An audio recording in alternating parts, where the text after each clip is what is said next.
കളിച്ചിരികളുമായി കുരുന്നുകൾ അങ്കണവാടിയിലേക്ക്. അങ്കണവാടി പ്രവേശനോത്സവത്തിന്റെ സംസ്ഥാനതല ഉദ്ഘാടനം വനിതാ ശിശുവികസന വകുപ്പ് മന്ത്രി വീണ ജോർജ് പത്തനംതിട്ടയിൽ നിർവഹിച്ചു. ചടങ്ങിൽ കുട്ടികളുടെ കുഞ്ഞൂസ് കാർഡും വിതരണം ചെയ്തു.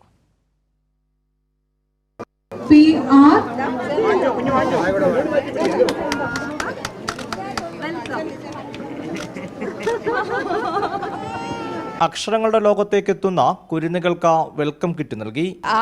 പ്രവേശനോത്സവത്തിന്റെ കരച്ചിലൊക്കെ നമ്മൾ കാണുന്നു. എനിക്ക് അംഗനവാടികളിൽ കുഞ്ഞുങ്ങൾ വന്ന് ഒരു സാമൂഹിക ജീവിതം പരിചയപ്പെട്ടതിന് ശേഷമാണല്ലോ ഇപ്പോൾ ക്ലാസ്സുകളിൽ 1ാം ക്ലാസ്സിൽ പോകുന്നത്. അപ്പോൾ തീർച്ചയായിട്ടും ആ വ്യത്യാസം അവിടെ കണ്ടു നമ്മുടെ ഇന്നലെയൊക്കെ നടന്നെടുത്ത്. അംഗനവാടിയിൽ നിന്ന് പഠനം പൂർത്തിയാക്കിയവരെ സർട്ടിഫിക്കറ്റ് നൽകിയാണ് സ്കൂളിലേക്ക് യാത്രയാക്കിയത്.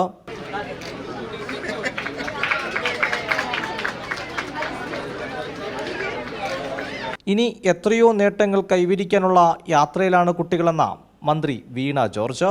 അവരിൽ ഈ കോൺവൊക്കേഷൻ എന്ന് പറയുമ്പോൾ അവർക്കൊരു ആത്മവിശ്വാസം വരുമല്ലോ. അവർ സ്റ്റേജിൽ കയറി അവരിതൊക്കെ ഇട്ട് ഇതൊക്കെ വെക്കുമ്പോൾ ഭാവിയിൽ എത്രയോ യൂണിവേഴ്സിറ്റികളിൽ പ്രബന്ധങ്ങൾ അവതരിപ്പിക്കുന്നവരും അല്ലെങ്കിൽ കളക്ടറെ പോലൊക്കെ ജില്ലാ ഭരണകൂടത്തിൻ്റെ ജില്ലകളെ നിയന്ത്രിക്കുന്നവരൊക്കെ ആയി മാറേണ്ടവരല്ലേ ഇവരെല്ലാവരും. മെഴുവേലി ഗ്രാമപഞ്ചായത്തിലെ 72ാം നമ്പർ അങ്കണവാടിയിൽ വെച്ചായിരുന്നു പ്രവേശന ഉത്സവം. ക്യാമറമാൻ അഖിലേഷ് കുടുംബത്തോടൊപ്പം സുജു ടി ബാബു, കൈരളി ന്യൂസ്, പത്തനംതിട്ട.